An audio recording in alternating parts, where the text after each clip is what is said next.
My vacation started on November 11th, and my girlfriend and I decided to go to Vietnam.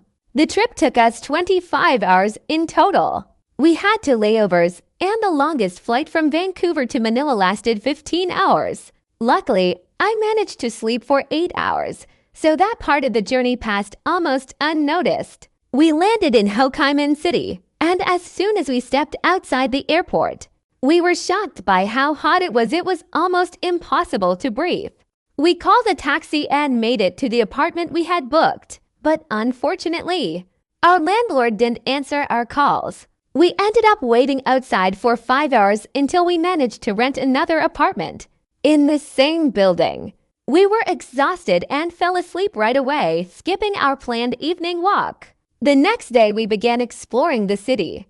We had tours every day, and in our free time, we enjoyed massages, swimming in the pool, and eating at local restaurants.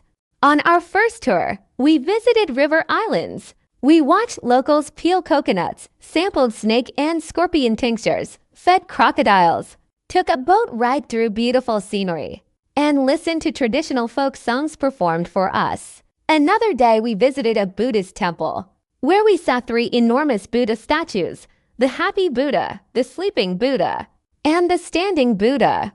We explored the temples, took many photos, and later went to a huge market where we bought clothes at very cheap prices. Sellers usually start with a high price, but bargaining is expected and quite easy. For example, we bought slippers for Yuli. The seller's first offer was 1,800,000 dong, but after some haggling, we paid only 320,000. We also visited the tallest building in Ho Chi Minh City and admired the view from the 40th floor.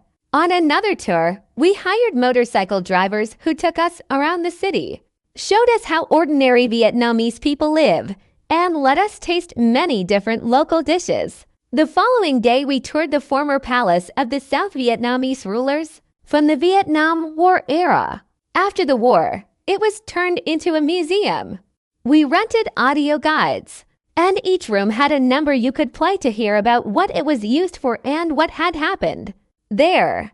On our last day in Ho Chi Minh, we met some new friends who recommended we visit another city, Nha Trang.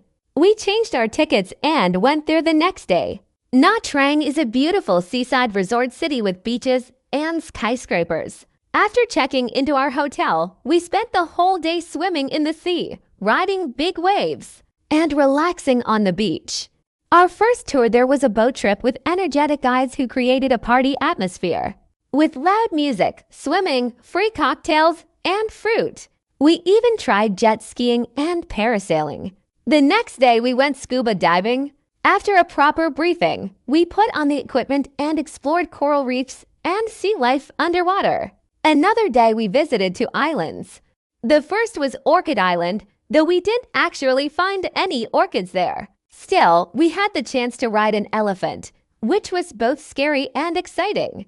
The second was Monkey Island. Just as the name suggests, it was full of monkeys. We fed them nuts and bananas, took lots of cute photos, and watched their circus show and swimming competition. Toward the end of our trip, we went to a local version of Disneyland, located on an island across from the mainland. The only way to get there was by cable car.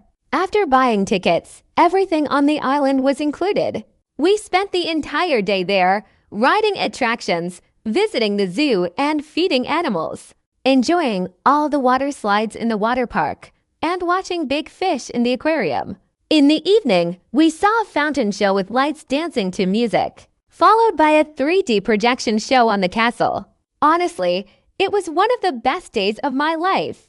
I could tell even more about our time in Vietnam. We explored ancient temples, tried our luck in a casino, and even rode around the city in a carriage.